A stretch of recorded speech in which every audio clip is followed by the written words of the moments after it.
এক লোক হসপিটালের বিছানায় শুয়ে তার জীবনের শেষ প্রহর গুনছে। এদিকে তার পরিবারের লোকজন আর হসপিটালের একজন নার্স তার বিছানার পাশে দাঁড়িয়ে আছে। এমত অবস্থায় মৃত্যু শয্যায় শুয়ে থাকা ওই ব্যক্তি তার বড় ছেলেকে কাছে ডেকে বলল, বাবা, ঢাকার গুলশানের আলিশান 10টা বাড়ি আমি তোমাকে দিয়ে গেলাম। এরপর তার একমাত্র মেয়েকে কাছে ডেকে বলল, মারে, বনানীর 5টা ডুপ্লেক্স বাড়ি আমি তোমাকে দিলাম।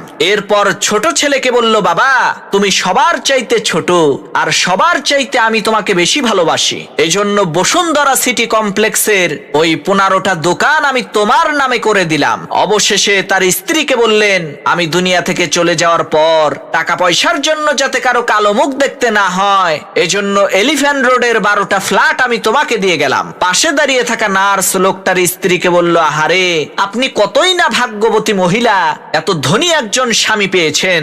মৃত্যুর আগে আপনার স্বামী আপনাদেরকে কত ধনসম্পদ দিয়ে যাচ্ছে।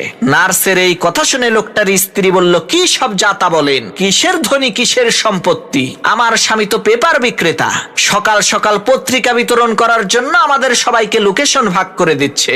লোকটার স্ত্রীর এই কথা শুনে ওই নার্স আজও পর্যন্ত কোমায় আছে।